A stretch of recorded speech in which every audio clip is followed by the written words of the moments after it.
వైఎస్ఆర్సీపీ కాంగ్రెస్ పార్టీలో ప్రధాన నేతగా ఉన్నటువంటి సజ్జల రామకృష్ణారెడ్డి మొన్నటి రోజున వైఎస్ జగన్మోహన్ రెడ్డి పుట్టినరోజు వేడుకల్లో భాగంగా ఆయన మాట్లాడుతూ రాబోయే ఎన్నికల్లో ఖచ్చితంగా 200 సీట్లు పైగా వైఎస్ఆర్సీపీ అధికారంలోకి వస్తుందని చెప్పి చెప్పుకుంటూ వచ్చారు. మరి మొత్తానికి సజ్జల రామకృష్ణారెడ్డి చేసినటువంటి వ్యాఖ్యల గురించి మరిన్ని విషయాలు తెలుసుకోవడానికి మనతో ఉన్నారు సోషల్ యాక్టివిస్ట్ శ్రీలీల గారు. నమస్కారం అండి. నమస్తే. ఇప్పుడు సజ్జల రామకృష్ణారెడ్డి 200 సీట్లు పైగా అధికారంలోకి తిరిగి వస్తామని చెప్పి చెబుతున్నాడు. ఏమంటారు మీరు?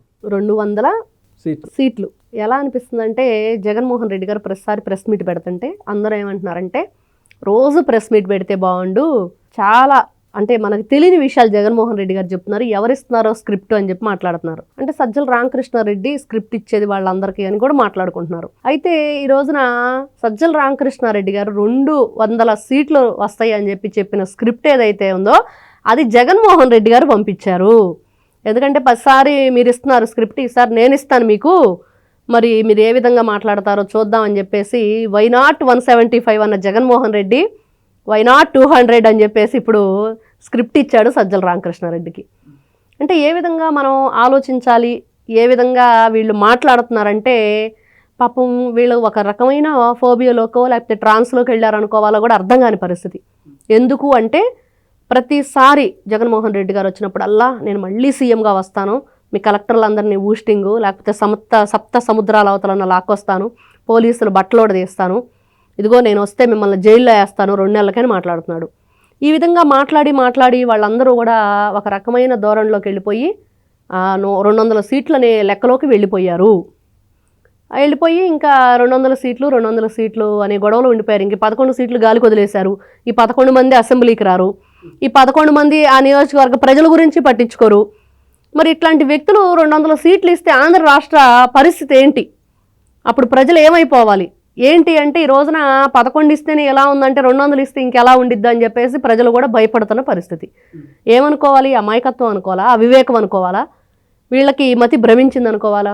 అయితే ఇప్పుడు గతంలో చూసుకుంటే ఇదే సజ్జల రామకృష్ణారెడ్డి జూన్ 4 అందరూ సంబరాలకు సిద్ధంగా అని చెప్పేసి అప్పుడు వ్యాఖ్యలు చేశాడు. ఇప్పుడు అదే సజ్జల రామకృష్ణారెడ్డి మళ్ళీ 200 సీట్లు అంటున్నాడు.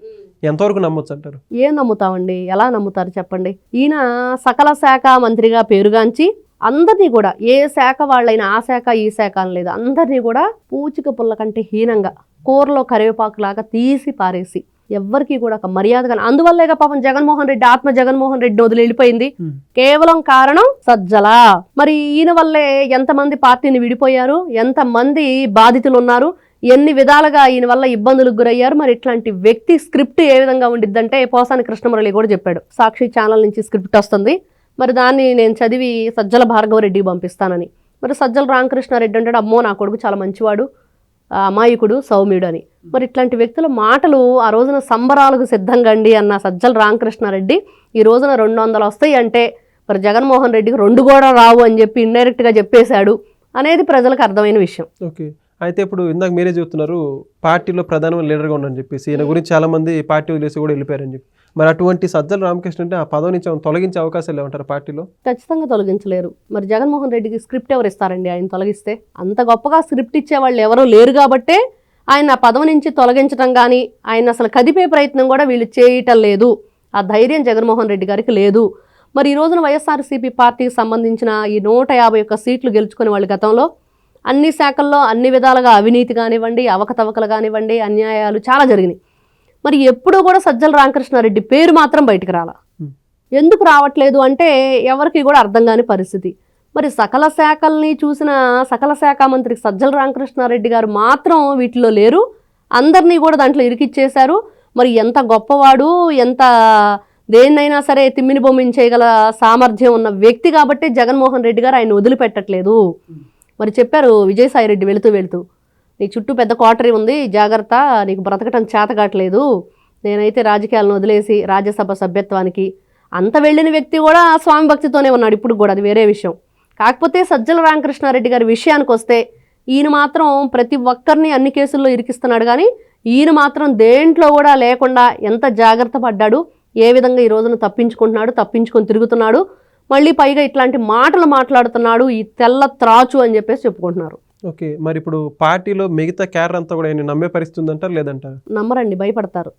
ఏదన్నా అవసరం కొద్ది వెళ్ళి మాట్లాడినా, వాళ్ళ పబ్బం గడుపుకోవడానికి అప్పటికి మాట్లాడినా, ఏదో అప్పటికి ఆ కడుపు నిండే మాటలే తప్పించి వాళ్ళు పూర్తిగా నమ్మరు అనేది మాత్రం వాస్తవం. వాళ్ళకి అర్థమైపోయింది ఎవరు ఏంటి అనేది నిజం నిలకడ మీద తెలిసినట్లుగా ఈయన వ్యవహార శైలి, ఈయన చేసే పనులు, ఈయన గతంలో జగన్మోహన్ రెడ్డి గారి పరిపాలనలో ఈయనకున్న అథారిటీస్ ఆ రోజున ఇవన్నీ చూసిన తర్వాత సజ్జల రామకృష్ణారెడ్డి గారిని మాత్రం నమ్మరు అనేది వాస్తవం. మరి సజ్జల రామకృష్ణారెడ్డి కొడుకు భార్గవరెడ్డి పరిస్థితి ఏమంటారు? ఇక్కడ సజ్జల రామకృష్ణారెడ్డి కొడుకు భార్గవరెడ్డి, మరి ఆయన కూడా ఈ ఏదైతే సోషల్ మీడియా నడిపించడంలో, మరి ఆ పోస్టులు వైరల్ చేయటంలో ఓ పెద్ద ఫ్యాక్టరీని నడిపిస్తున్నాడు. మరి అట్లాంటి వ్యక్తి సాక్షాత్తు కోర్టే మట్టుకాయలు వేసింది ఆయన ప్రవర్తన పట్ల. ఆయన చేసిన ఏదైతే ఆ పోస్టింగ్లు కానివ్వండి, ఆ ఫోటో మార్ఫింగ్లు కానివ్వండి, ఇవన్నీ చూసిన తర్వాత కోర్టుకు కూడా ఏ ఉద్దేశంతో ఎలాంటి ఆలోచనతో మీరు చేశారనేది కూడా చెప్పింది. అయినా కూడా వీళ్ళకి కొంచెం అంటే కొంచెం కూడా భయం కానీ, సమాజం పట్ల గౌరవం కానీ లేని వ్యక్తులుగా వీళ్ళు పరిగణలోకి వస్తున్నారు. మరి ఆ తిట్లు తింటున్నారు, ప్రజలు అన్నా కూడా పడుతున్నారుగా తప్పించి వాళ్ళు చేసే ఆ తప్పులు మాత్రం సరిదిద్దుకునే ప్రయత్నం చేయట్లేదు. మరి ఎందుకు చేయట్లేదు అంటే జగన్మోహన్ రెడ్డి గారి ఆయన అండదండలతో ఇవన్నీ జరుగుతున్నాయి. ఈ గాంజాయి బ్యాచ్ కానివ్వండి, ఈ బెట్టింగ్ యాప్లకు సంబంధించిన బ్యాచ్ కానివ్వండి, లేకపోతే ఈ ఫోటో మార్ఫింగ్లకు సంబంధించిన బ్యాచ్ అంతా జగన్మోహన్ రెడ్డి పెంచి పోషిస్తున్నారని ఈ రోజున ప్రతి ఒక్కరూ చెప్పేది. ఎందుకంటే ఎన్నో సందర్భాల్లో మనం చూసాం. ఈ రోజున ఒక అర్జున్ రెడ్డి, ఒక సజ్జల భార్గవ రెడ్డి, లేకపోతే పోసాని కృష్ణమురళి, వీళ్ళందరూ కూడా బెట్టింగ్ యాప్లు శ్యామల, మరి ఇట్లాంటి వ్యక్తులందరూ కూడా మరి వైఎస్ఆర్సీపీ పార్టీలో ఉన్నారు. జగన్మోహన్ రెడ్డి గారి ఆదేశాలతోటి మీడియా ముందుకు వచ్చి వాళ్ళు ఎలా మాట్లాడతారో చూసాము. వెంకటరెడ్డి గారు, ఇట్లా చాలామంది ఉన్నారు. వీళ్ళందరూ ఏం మెసేజ్ ఇస్తున్నారు అంటే, వస్తే నరికేస్తాము, రపరప అంటారు, గంగమ్మ జాతర అంటారు, జగన్ 2.0 అంటారు, మరి లోడింగ్ అంటారు, ఏదో రకరకాల కార్యక్రమాలు చెప్తూ ఉంటారు. కానీ మేము వస్తే ఇదిగో యువతకి మంచి చేస్తామని, ఇప్పుడు ఆయన సజ్జల భార్గవరెడ్డి యువకుడే కదా, మరి యువతకు ఒక మంచి మెసేజ్ ఇవ్వటం కానీ, ఇదిగో గతంలో తప్పులు చేసాం, ఆ తప్పులు మేము ఇక మీద చేయబోమని ఒక మెసేజ్ కానీ ఏది ఉండట్లేదు. కాబట్టి తండ్రికి తగ్గ తనయుడో, తండ్రిని మించిన తనయుడో తెలియదు. కానీ సజ్జల రామకృష్ణారెడ్డి కొడుకు భార్గవరెడ్డి కూడా తండ్రి అడుగు జాడల్లో నడుస్తున్నాడు అన్నది మాత్రం వాస్తవం. ఓకే, అయితే ఇప్పుడు సజ్జల రామకృష్ణ మీద గతంలో ఆయన భూములు ఆక్రమించుకోవడం కేసు నడిచింది. ఆ కేసు గురించి ఎందుకని సజ్జల ప్రస్తావించట్లేదు అంటారు? ఇక్కడ సజ్జల ఎస్టేట్, మరి దాని మీద చాలా సార్లు కేసులు నమోదు చేసినా కూడా 50 సార్లు, 1-2 కాదు, ఒక వ్యక్తి 50 సార్లు కంప్లైంట్ చేస్తే పోలీసులు తీసుకోని పరిస్థితి. మరి ఆ సజ్జల ఎస్టేట్కి సంబంధించిన విషయాలు ఈ రోజున భాస్కర్ ఎవరైతే ఈయన ఉన్నారో రామకృష్ణారెడ్డి గారు, ఆయన ఒక్కసారి మీడియా ముందుకు వచ్చినప్పుడు గతంలో 2019 నుంచి 24 వరకు ఏం జరిగిందని మీడియా వాళ్ళు కూడా అడగాలి. ఎవరైతే అక్కడ ప్రెస్ మీట్కి వెళ్తారో వాళ్ళు కూడా క్వశ్చన్ రైజ్ చేయాలి. మీరు ఈ రోజున కూటమి ప్రభుత్వం గురించి లేనివి ఉన్నట్లు మాట్లాడుతున్నారు, మరి మీ ప్రభుత్వం అధికారంలో ఉన్నప్పుడు మీరు ఏం చేశారని కొన్ని క్వశ్చన్స్ అడుగుతాము, మీరు దానికి సమాధానం చెప్తే కరెక్ట్గా దీనికి కూడా వాళ్ళు ఒప్పుకుంటారు అనేది అప్పుడు అడగాలి. సజ్జల ఎస్టేట్ ఏంటి, ఆ భూబకాసురుడు పెద్దిరెడ్డి రామచంద్రారెడ్డి విషయం ఏంటి, మీరు మరి గతంలో కోర్టులు ధిక్కరించి కోర్టులో దొంగతనాలు జరగటం గురించి కానీ, మరి ఏదైతే కలెక్టరేట్ ఆఫీసుల్లో కాగితాలు ఫైల్స్ తగలబడిపోవటం, ఇది తాడేపల్లి ప్యాలెస్లో కూడా తగలబడిపోయినాయి కదా, చాలా ఫైల్స్ దగ్ధం చేశారు కదా, అవన్నీ ఇట్లాంటి విషయాలు. ఆయన సకల శాఖల్లో పనిచేశాడు కాబట్టి 151 స్థానాల్లో ఎక్కడ ఏది జరిగినా సజ్జల రామకృష్ణారెడ్డి గారికి తెలియకుండా జరగదు కాబట్టి మరి అన్నిటికి కూడా ఆయన చెప్పాలి సమాధానం. ముఖ్యంగా సజ్జల ఎస్టేట్, మరి ఆ సజ్జల ఎస్టేట్ కథ చెప్తే అందరూ వింటారు. ఆ తర్వాత ఈయన అడిగిన క్వశ్చన్స్కి ఆన్సర్స్ ఆటోమేటిక్గా వచ్చేస్తుంది. Thank you madam. నమస్తే అమ్మా. Please subscribe to Leo news for more videos.